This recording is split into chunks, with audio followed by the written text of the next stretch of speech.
savez, dans l'Ancien Testament, quand Dieu parlait, ça s'opérait quand il parlait. Eh bien, nous revenons à ce temps-là. Nous entrons dans une saison où on doit voir la gloire de Dieu. Parce qu'il y a trop d'amusement, trop de familiarité, que l'autorité de Dieu se lève dans son église.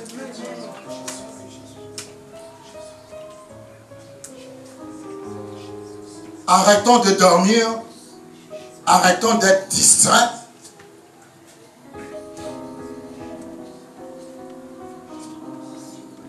Réveille-toi.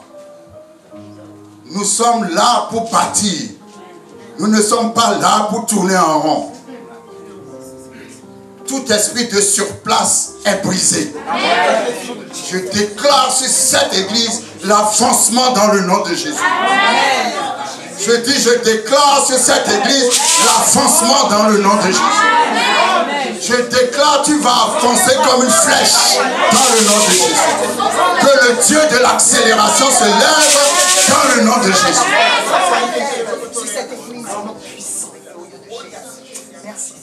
Connais ton Dieu, sers ton Dieu. Tu ne sers pas une personne, tu sers Dieu. Tu sers Dieu. Tu sers Dieu. Apprends à être quelqu'un qui voit Dieu et non les hommes.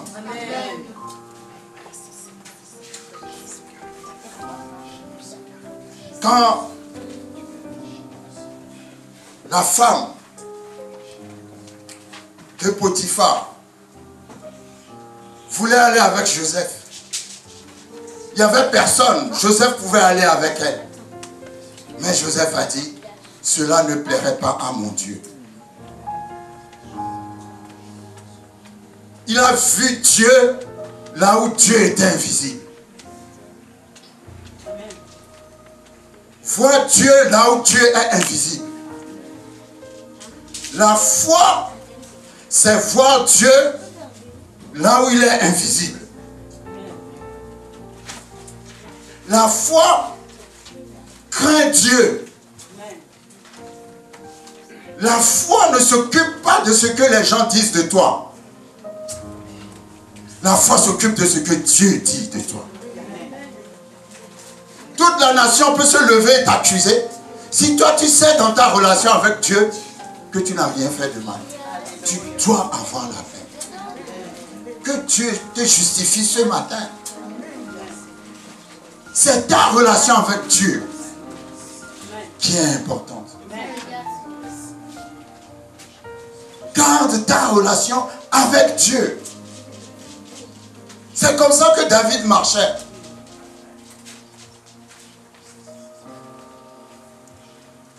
Il dit, Éternel, tu me sondes et tu me connais. Tu sais quand je me lève et tu sais quand je m'assieds. Quand avant même que la parole vienne sur ma langue, tu la connais déjà entièrement. Come on. Psaume 139. Si je fais dans les ténèbres deviennent lumière autour de moi. Parce que rien n'est caché à tes yeux. Ça, c'est quelqu'un qui voit Dieu là où il est invisible. C'est quelqu'un qui met Dieu au-dessus de toutes choses. Ta relation peut être mauvaise avec les hommes. Mais si ta relation est correcte avec Dieu, elle a paix. Parce que ce n'est pas ce que les hommes pensent qui compte, c'est ce que Dieu pense qui compte. C'est Dieu qui te justifie. C'est Dieu qui te justifie. Apprenons à développer cette relation avec Dieu. Vous allez voir que vous aurez la paix. David a dit, Dieu a dit de David, c'est un homme selon mon cœur. Parce que la relation que David avait avec Dieu, c'est une relation de cœur à cœur. Vous croyez que David n'était pas pécheur? Il a commis les péchés les plus graves. Si on doit analyser les péchés de David, ce n'est pas possible. Mais Dieu a dit, c'est un homme selon mon cœur. Pourquoi? David n'était pas un homme parfait, mais il était un homme sincère. Cherche la sincérité avec Dieu. Dieu est le premier. C'est Dieu qui compte. Dieu, qu'est-ce que Dieu te dit? Tu ne restes pas à la maison parce que le pasteur ne sera pas là. Le pasteur n'est pas Dieu. Quand tu viens à l'église, ce n'est pas pour adorer le pasteur. Dieu est au-dessus du pasteur. Que le pasteur soit là ou ne soit pas là, tu viens pour Dieu. Voilà le cœur mature, voilà le cœur mûr. Voilà le cœur avec lequel Dieu veut marcher. Tu ne viens pas à l'église pour faire la politique. À l'église, on ne fait pas de politique. On ne fait pas de bande. On ne fait pas de groupe.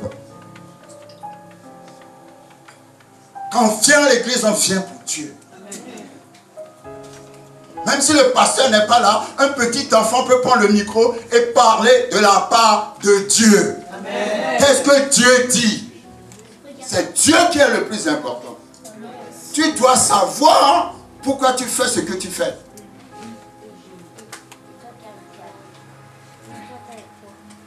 Pourquoi tu vas à l'église?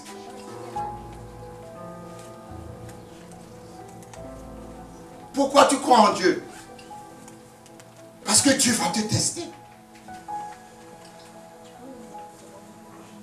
Quand tu mets Dieu au-dessus de tout, alors tu vois la main de Dieu. Parce que Dieu est au-dessus de tout.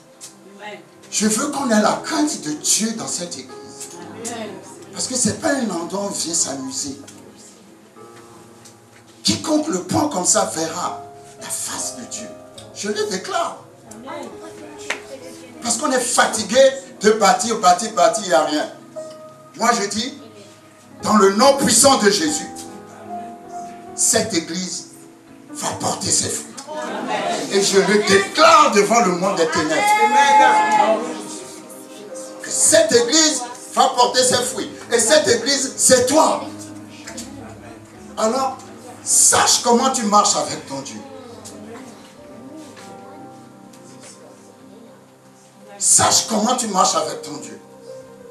Tu te plains, tu te plains, tu te plains, tu te plains, tu n'as pas de percée, tu n'as pas de percée. Tu ne peux pas avoir de percée si tu ne mets pas Dieu au-dessus de tout.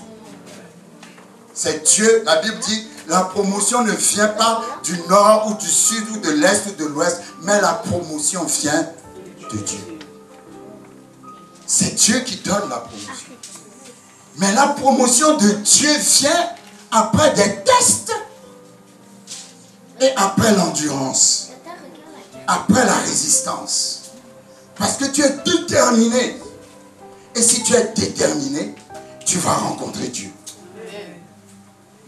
Dis à ton voisin, tu vas rencontrer Dieu. Si tu es déterminé. Les gens que nous admirons leurs actions, mais nous ne cherchons pas à connaître leur motivation. Il ne faut pas admirer seulement les actions.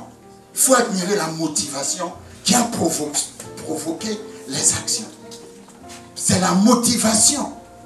Parce que la Bible dit, les hommes regardent à l'apparence, mais Dieu regarde au cœur. Ton cœur, c'est ton cœur. Que ton cœur soit pur. Que ton cœur soit sincère. Que ton cœur soit fidèle. Parce que Dieu connaît ton cœur.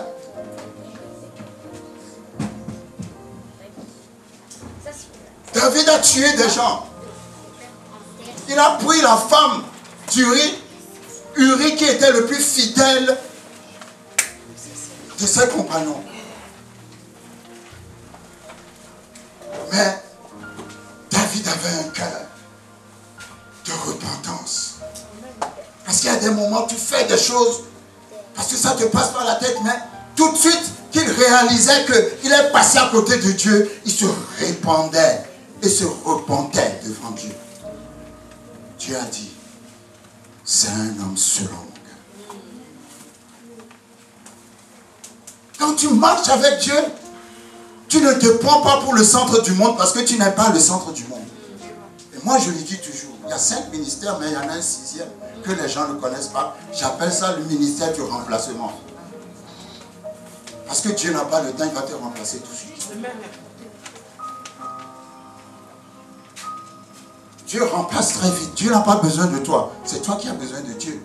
Tu ne veux pas marcher avec lui, mais il va te remplacer.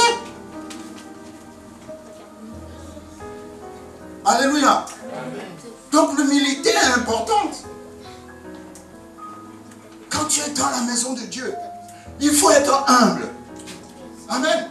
Amen. Tu ne peux pas respecter les leaders. Tu ne peux pas dire que tu aimes les États-Unis pendant que tous les jours tu insultes l'ambassadeur des États-Unis. Tu ne peux pas dire que tu aimes Dieu pendant que tu ne sais même pas respecter les serviteurs et les servantes de Dieu. La Bible dit obéissez à vos parents. C'est un commandement accompagné d'une promesse afin que tu vives longtemps sur la terre.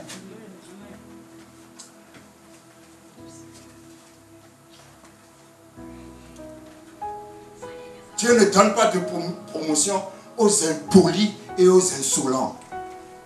Dieu donne la promotion aux humbles, aux gens qui savent obéir à leurs parents. Parents professionnels, patrons ou patronnes au travail, parents à la maison, papa, maman, parents à l'église, pasteur.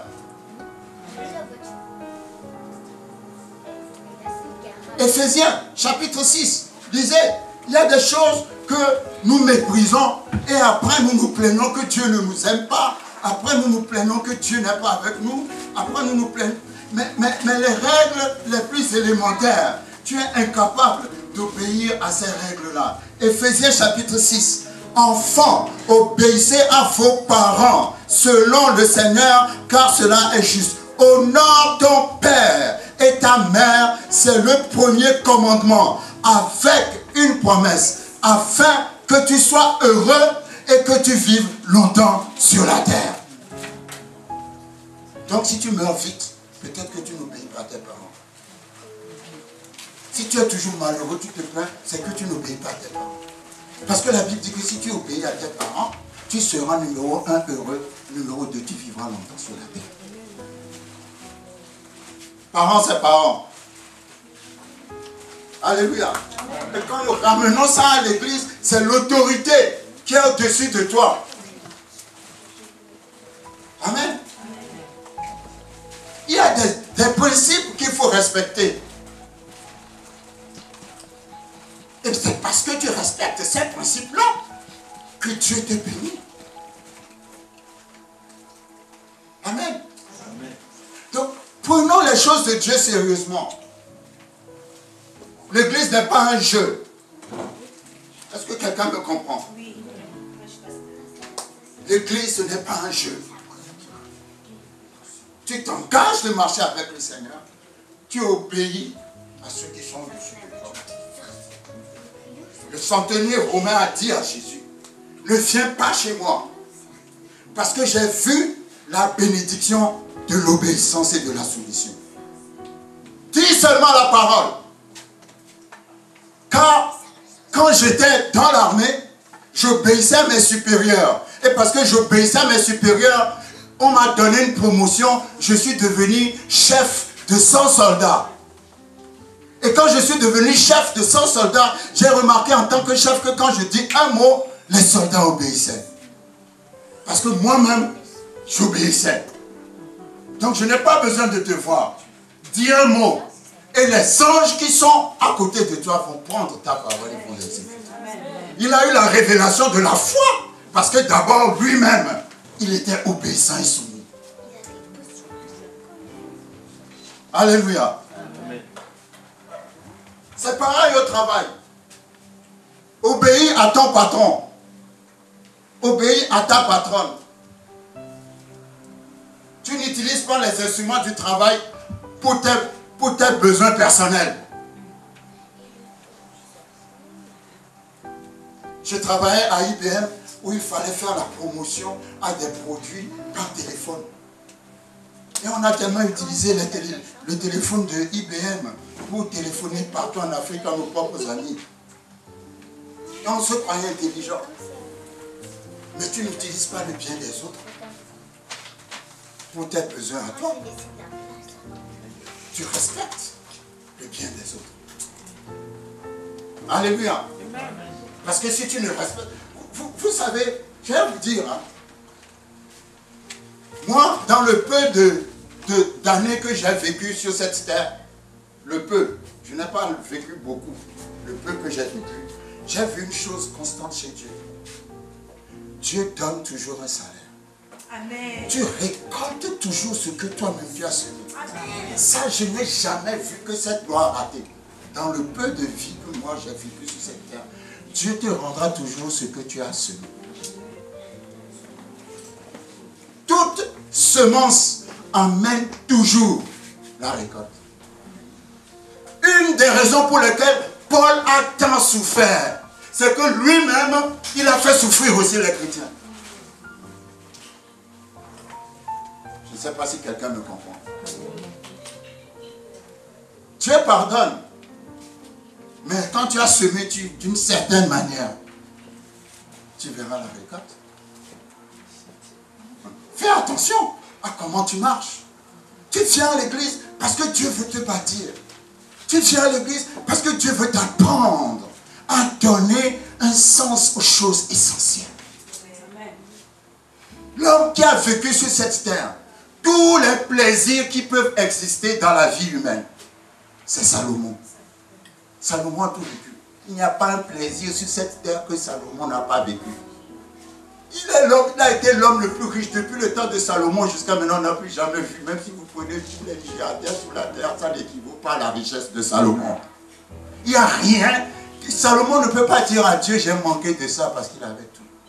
Mais il a dit, vanité, des vanités et poursuite de vent. Tout est vanité, poursuite de vent. Arrête de poursuivre le vent. Alléluia. Amen. Tu ne poursuis pas le vent, tu poursuis l'essentiel. L'essentiel, c'est Jésus-Christ. L'essentiel, c'est marcher, comment marcher avec Dieu. C'est ça l'essentiel. Mais tu passes toute ta vie à poursuivre le vent. Qui voit le vent? Où va le vent? D'où vient le vent? Le vent, c'est rien. Il y a des choses plus importantes. Tu es arrivé à un niveau, à l'âge où que tu as, il y a des choses que tu dois enlever de ta tête désormais. Tu dois te dire, maintenant, soyons sérieux. Dis à ton voisin, maintenant, soyons sérieux. Arrêtons de semer dans le désert, de poursuivre le vent, de faire des choses charnelles. Amen. Dieu n'est pas charnel, Dieu est spirituel. Si nous venons ici, c'est parce que nous voulons bâtir quelque chose pour Dieu. Si tu ne viens pas parce que tu as perçu l'essentiel, alors ne viens plus. Alléluia. Si c'est pour venir, pour semer la zizanie, alors ne viens plus. Si tu viens parce que tu veux bâtir, parce que tu cherches quelque chose dans la vie, tu veux accomplir quelque chose avant de quitter cette terre. Parce qu'un jour va venir, tu vas quitter cette terre. Il ne faut pas mourir avec tes rêves. Les cimetières sont remplis de gens qui sont morts sans accomplir leurs rêves. Non, tu accoucheras ton rêve. Amen. Je dis tu accoucheras ton rêve. Amen. Je dis tu accoucheras ton rêve. Amen. Et le jour où tu partiras, comme Paul l'a dit, il va dire j'ai fini ma course. Amen. Vous savez, la vie est une course. Tu ne peux pas courir pendant que tu cours, regarder en arrière, regarder à gauche, regarder à droite. Non, quand tu cours, tu es concentré. Concentre-toi sur ta vision. Tu n'as pas le temps pour les commérages. Telle personne a fait ci, telle a fait ça, ça c'est plus ton âge. Qu'est-ce que j'ai à foutre de ce que telle ou telle personne a fait? J'ai un but dans la vie, je dois atteindre mon but. Voilà. Je ne suis pas sur la terre pour perdre mon temps. Je suis venu pour accomplir un dessein. Alors ne me distrais pas. Il y a le club des distractions. Il y en a plein. Hein? Mais quand tu viens dans la maison de Dieu, tu viens pour bâtir. Tu viens avec un but précis. Amen. admirons les actions des gens, mais nous ne cherchons pas leur motivation. David a fait de grandes actions pour Dieu, mais il faut voir les motivations qui ont conduit David dans sa vie. Amen. David était un homme qui n'avait pas d'amis hommes ou d'amis humains. Ses amis étaient d'abord des animaux. Est-ce que vous me comprenez? Les amis de David étaient des animaux. Quand il a commencé berger dans la montagne. Là où il n'y avait personne pour venir lui parler, pour venir lui dire, il y a telle chose qui s'est passée dans la cuisine de telle personne. Tu as vu, oh, telle personne a porté un pantalon jaune, aujourd'hui il a mis un pantalon rouge. Non, non, il n'était pas dans un environnement comme ça. Dieu l'a mis avec les animaux parce que Dieu ne veut pas qu'il soit infecté par la distraction des hommes. Et dans sa maison, à lui, il n'était pas aimé. Parce que c'est un fils que son père a eu avec une autre femme dehors. Dans le psaume 51, il a dit, ma mère m'a conçu dans le péché, pas dans le mariage. Est-ce que quelqu'un me comprend? Donc un jour, sa mère aussi, peut-être qu'elle avait envie de refaire sa vie, a pris le petit David pour aller le jeter dans la maison de son père en disant, va chez ton père, moi je vais refaire ma vie. Mais quand il est arrivé, il n'était pas accepté ni par ses frères, ni par ses parents. C'est pour ça qu'il était tout petit, le dernier, mais c'est lui qui devait garder les brebis de son père dans la montagne, où venaient l'ours et le lion pour attaquer.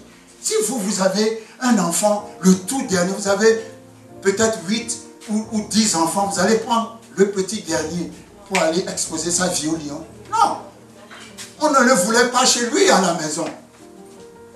Alors on l'a séparé. Mais jamais vous n'allez voir David se plaindre.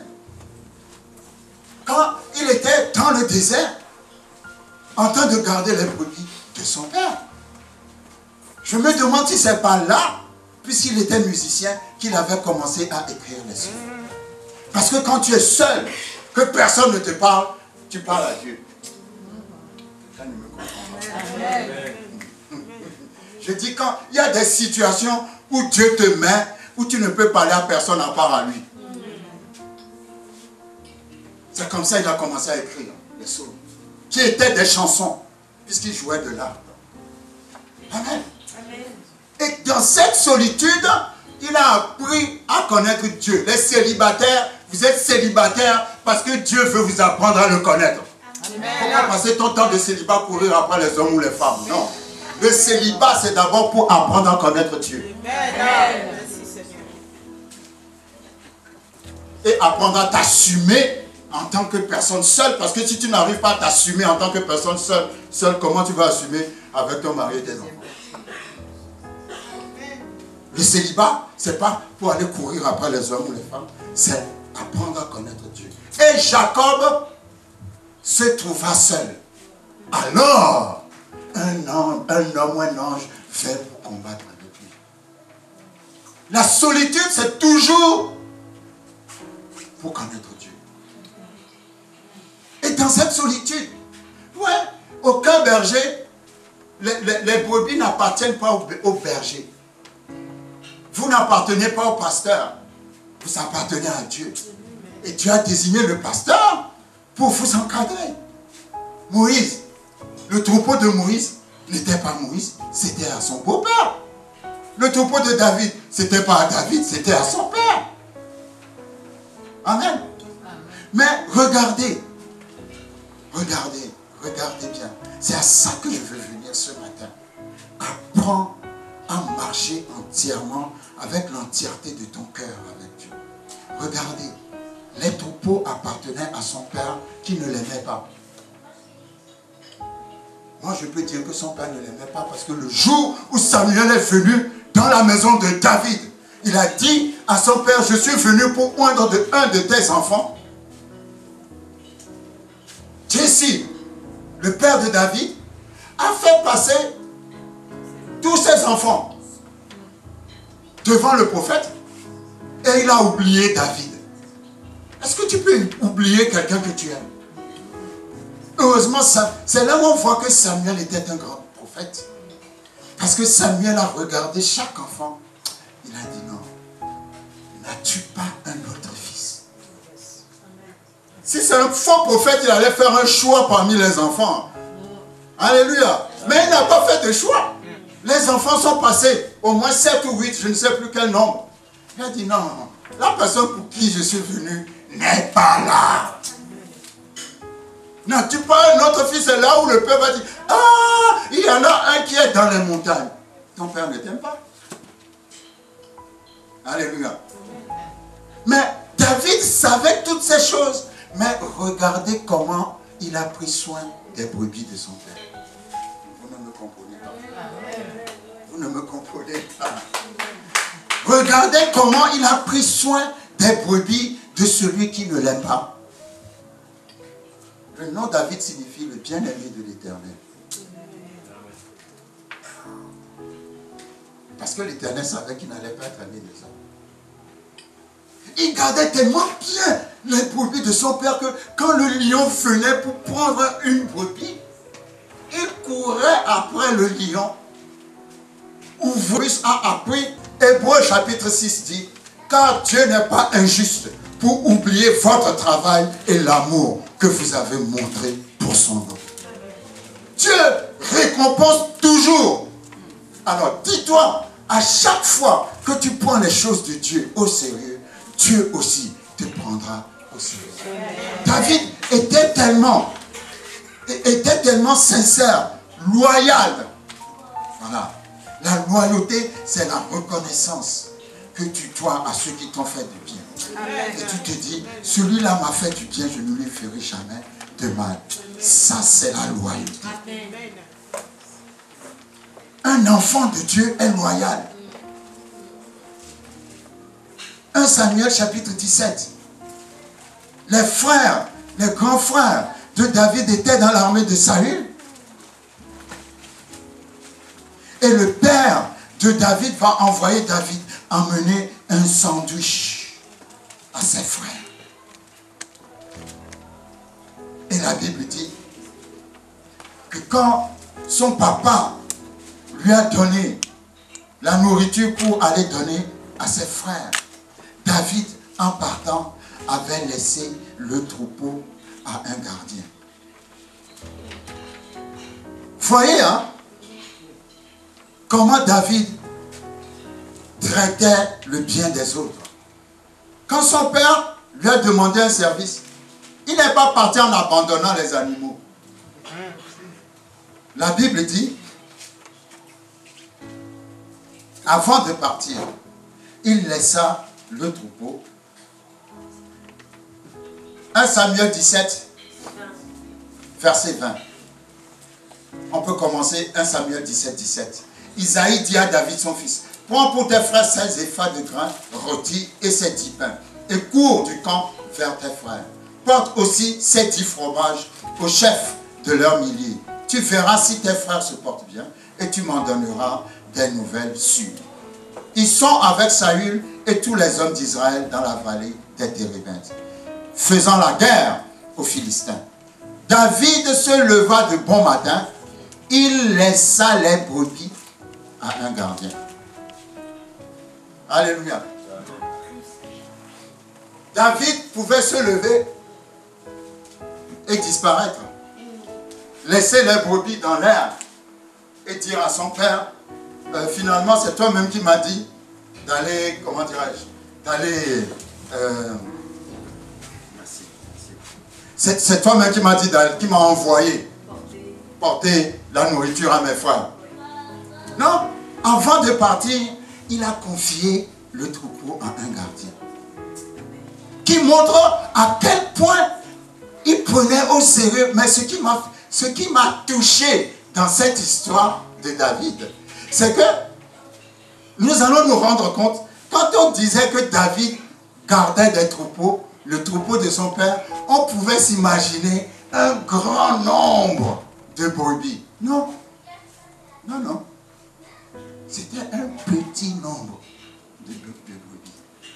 Parce que quand David va arriver sur le terrain et que David va voir que Goliath était en train d'insulter l'armée de l'Éternel, il s'est dit, mais ce n'est pas possible. Comment celui-là est en train d'insulter l'armée de l'Éternel et que personne, absolument personne, ne se lève pour aller le rencontrer. Amen. Alors David, à ce moment-là, il va dire, moi, je vais le rencontrer. Et maintenant, quand il a dit, moi, je vais le rencontrer, on est parti raconter l'histoire au roi Saül. Et Saül lui a dit, mais tu ne peux pas, tu as vu sa taille. Et Saül lui a même proposé son épée. Mais quand David a mis l'épée de Saül, il n'était pas à l'aise.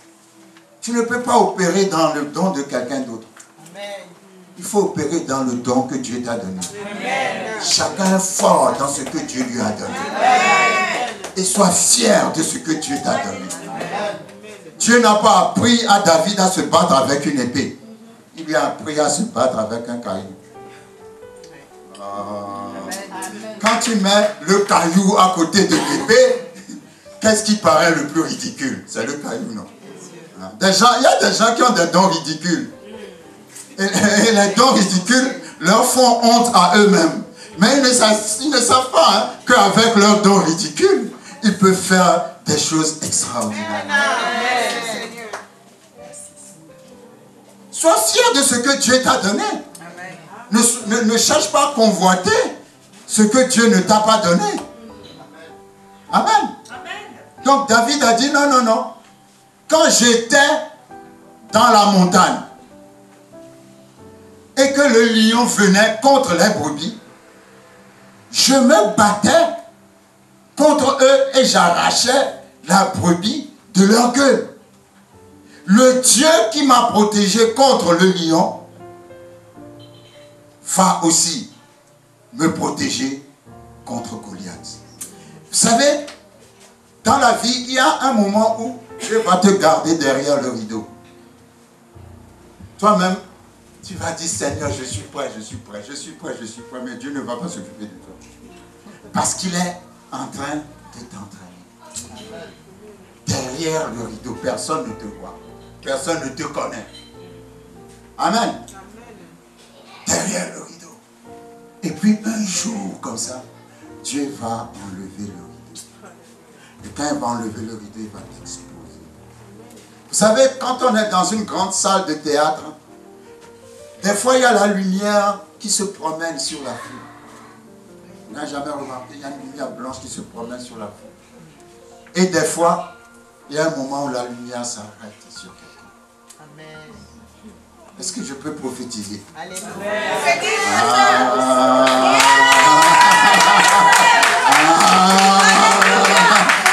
Je vois la lumière s'arrêter sur toi. Je dis, je vois la lumière s'arrêter sur toi. Toi-même, tu vas te demander comment se fait-il qu'au milieu de toute cette foule, il n'y a que sur moi que la lumière est venue s'arrêter. C'est le temps. Dieu va lever le rideau et va t'exposer aux nations. Amen. Alors tu vas dire, le Dieu qui m'a protégé quand j'étais derrière le rideau va aussi me protéger quand le rideau, quand je serai exposé. Amen. Quand David était prêt, on va clôturer. Suivez-moi bien. On ne va pas beaucoup parler. On ne va pas beaucoup parler. Quand David était prêt à affronter Goliath, à chaque fois que nous sommes prêts à avoir notre percée ou notre miracle, à chaque fois où tu es prêt à coucher, à donner naissance, il y aura toujours un démon qui va venir te fatiguer. Maintenant, c'est à toi de choisir entre la percée qui est devant toi et le démon qui vient te fatiguer. Parce qu'il y a des gens, ils ils oublient la percée qui est devant eux et ils commencent à se battre avec le démon. Je peux informer quelqu'un que les démons sont là pour toujours. Nous sommes sur leur terre. La Bible dit Satan est le prince de ce monde. Il sera toujours là. Même après avoir combattu, il reviendra encore. Mais les percées ne sont pas là pour toujours.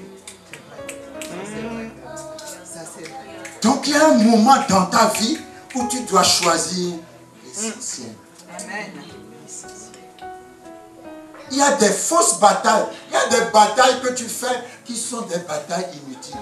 Qui te fatiguent spirituellement, te fatiguent moralement, te fatiguent physiquement. Des batailles donc. Quand David allait affronter Goliath, son grand frère, Eliab, s'est levé et puis a dit à David, au lieu d'encourager son frère, 1 Samuel 17, verset 28, Eliab, son frère aîné, le frère aîné de David, qu'il avait entendu parler à ses hommes, fut enflammé de colère contre David. Attends. Toi, tu es là dans l'armée, Goliath vous menace, tu trembles, tu n'as rien fait. Ton petit frère vient et se dit, bon, moi, je vais l'affronter, tu te mets en colère. Où est, demande à ton voisin, où est ton problème? La personne n'a pas dit, on va t'envoyer. La personne dit qu'elle-même, elle va. Toi, tu te mets en colère. Il y a des gens qui vont se mettre en colère à cause de votre percée. Ah, quelqu'un ne me comprend pas. Quelqu'un ne me comprend pas. Il se met en colère. Et il commence à insulter David. Vous imaginez? Écoutez là comment il insulte. L'insulte qu'il a faite à David. Non, ça fait pitié quoi. Il dit à David, hein, pourquoi es-tu descendu et as-tu laissé ce peu de brebis? Vous avez vu comment il a ramené David en bas? Il dit, ce peu de brebis qu'on t'a laissé, tu les as mis pour venir fatiguer les gens ici. C'est là où j'ai vu que David n'avait pas un grand troupeau, il avait un petit troupeau.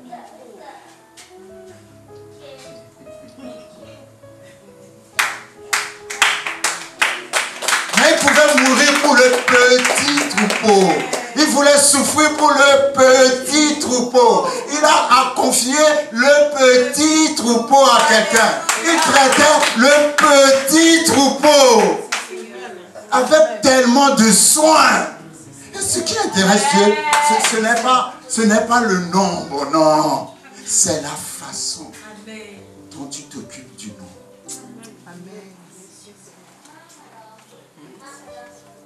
C'est la façon dont tu t'occupes. Il lui a dit, mais où as-tu laissé le peu de troupeau? Maintenant, voilà, David est au bord de sa percée, de sa destinée. Parce que c'est à cause de Goliath qu'il deviendra roi. Maintenant, juste à la porte de sa destinée, voilà son grand frère qui se lève et qui l'insulte. Il avait le choix entre se battre contre Eliab ou se battre contre Goliath. Dis à ton voisin, choisis Goliath. J'ai comme l'impression que nous passons notre temps à nous battre avec Eliab. Et quand tu passes ton temps à te battre avec Eliab, Goliath prend encore de la force et Goliath prend. La Bible dit, on va s'arrêter là. La Bible dit, verset 29. David répondit, qu'ai-je donc fait? Ne puis-je pas parler ainsi? Et il se détourna de lui. Il y a des choses dont tu dois te détourner. Amen. Changement de concentration. Tu t'es trop concentré sur des choses inutiles. L'attaque est venue très forte parce que David devra être blessé dans son orgueil. Où as-tu laissé ce peu? Aïe! David a dû regarder jusqu'à toi, je le gifler. David s'est détenu en disant non. Toi, tu es une distraction pour moi. Je veux faire face à ma destinée. Ah, pardon! Je veux faire face à ma destinée. N'amène pas des fausses guerres au moment où Dieu m'ouvre une grande porte. Amen. Quelqu'un est dans de faux combats. Quelqu'un est dans une fausse bataille. Demande-toi si ce que tu fais, qu'est-ce que ça t'apporte? Rien. Ça te fait perdre du temps. Non. Il y a une autre bataille plus importante à faire. Il y a tellement de Goliaths dans ta famille. Tellement de Goliaths dans ta vie. Et toi, tu passes ton temps à te concentrer sur Eliab. Aujourd'hui, je prie dans le nom de Jésus que tout esprit d'Eliab s'éloigne de cette église. Tu n'es pas ici pour Eliab. Tu es ici pour Goliath. David s'est détourné. Parce que David savait faire la différence entre l'inutile et l'essentiel. Entre l'inutile et l'essentiel. Entre l'inutile et l'essentiel. Qu'est-ce que t'apporte ce que tu fais? Si ce que tu fais ne t'apporte rien, ne te réserve aucune gloire dans le royaume, alors arrête de perdre ton temps. Fais les choses de Dieu avec un cœur entier. Tu as peut-être peu de brebis. Ça n'a pas d'importance. Il est parti de peu de brebis pour devenir roi de toute la nation. Je dis, il est parti de peu de... Tu ne sais pas quelle percée Dieu te réserve pour la prochaine fois. Mais Dieu t'observe. Dieu nous met parfois dans des situations de pression et il nous observe. Toi, tu crois que Dieu ne voit pas, mais Dieu voit tout. Dieu voit tout. Et il y aura toujours un salaire par rapport à la façon dont tu as marché avec Dieu. Soyons sérieux avec cette œuvre. Alléluia. Soyons sérieux avec ce travail. Soyons sérieux avec cette église. Nous sommes peu de brebis, mais nous sommes aussi les brebis de Dieu. Quelqu'un ne m'a pas compris. Nous ne sommes pas les brebis du diable. Nous sommes peu de brebis, mais nous aussi, nous sommes les brebis de Dieu. Donc prends Dieu au sérieux. Peut-être tu as plein de frustrations en toi. Mais Dieu finit toujours par nous amener à la place de l'accomplissement. Tu seras accompli. Tu ne vas pas mourir avec des frustrations. Et personne n'arrêtera l'appel de Dieu sur ta vie. Personne n'empêchera le plan de Dieu dans ta vie. Tu crois que le temps est en train de passer, mais Dieu vit au-delà du temps. Dieu est le maître des temps et des circonstances. Il veut t'apprendre quelque chose. Laisse-toi briser. Laisse-toi mourir. Dieu veut des gens qui sont préparés. Tu as un grand appel, mais il faut être préparé. C'est la préparation qui fait la qualité de ton ministère. Ce n'est pas l'appel. Tu peux avoir un appel très puissant, mais pas de qualité parce que tu n'as pas été préparé. Mais quand tu as été préparé, tu as été brisé. Tu es passé par des choses. Tu vas arriver à un niveau, ce qui était un gain pour toi, tu vas le regarder comme de la boue. Parce que tu as compris l'essentiel. David a tellement servi Dieu que toute sa descendance a été bénie. Et même parmi ses arrière petits-enfants qui faisaient des bêtises sur le trône d'Israël, Dieu s'enflammait, voulait les détruire. Mais après Dieu se dit, à cause de mon serviteur David, je vais t'épargner. Sers Dieu et pense à la génération qui va suivre. Mes enfants seront bénis. Les enfants de mes enfants seront, répète après moi, mes enfants seront bénis. Les enfants seront bénis. Parce que la Bible dit, les enfants du juste, les enfants du chrétien seront puissants sur la terre. Mes enfants sont puissants sur la terre. Parce que j'ai servi l'Éternel. Avec fidélité. Avec sérieux. Mes enfants seront bénis. Les enfants de mes enfants seront bénis. Les enfants des enfants de mes enfants seront bénis. Lorsqu'ils feront quelque chose de mal,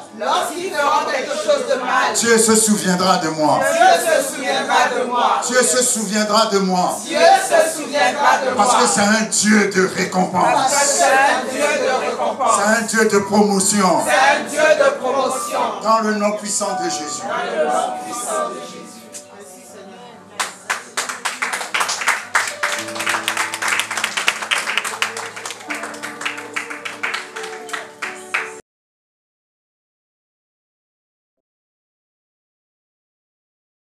Bien-aimés dans le Seigneur, je vous salue au nom de notre Seigneur Jésus-Christ. Il y a une information très urgente que je voulais partager avec vous concernant notre émission La foi victorieuse. Effectivement, ça va faire bientôt 10 ans que nous sommes ensemble et que vous nous donnez cette opportunité d'entrer dans vos maisons pour partager l'évangile de notre Seigneur Jésus-Christ avec vous. Et 3 ou 4 fois, j'ai déjà intervenu pour solliciter votre soutien financier afin que l'émission puisse être maintenue sur la chaîne.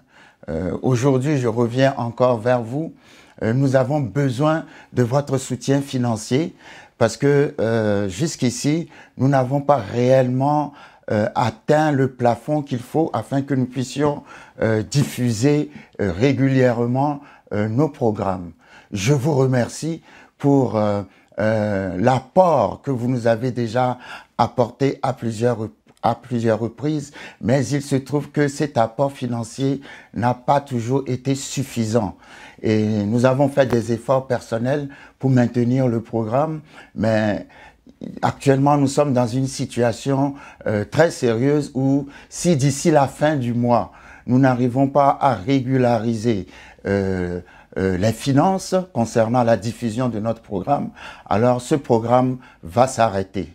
Je trouve personnellement que ça serait dommage après 10 ans comment dirais-je, de diffusion. Et si toutefois le Seigneur vous parle et que vous souhaitez garder cette émission qui maintenant est la vôtre sur cette chaîne, n'hésitez pas de me contacter personnellement au numéro qui s'affiche et comme cela nous pourrons parler ensemble. Je sollicite vraiment votre soutien financier pour le maintien de ce programme et je vous remercie par avance. Vous savez, l'évangile est gratuit, mais sa diffusion ne l'est pas. Et nous sommes dans une société où tout coûte, rien n'est gratuit. Alors je vous remercie par avance si toutefois vous vous décidez à nous soutenir afin que cette émission ne s'arrête pas. Alors toutefois, contactez-moi personnellement au numéro et au contact qui s'affiche. Que le Seigneur vous bénisse infiniment et je vous remercie d'avance. Merci bien pour votre attention.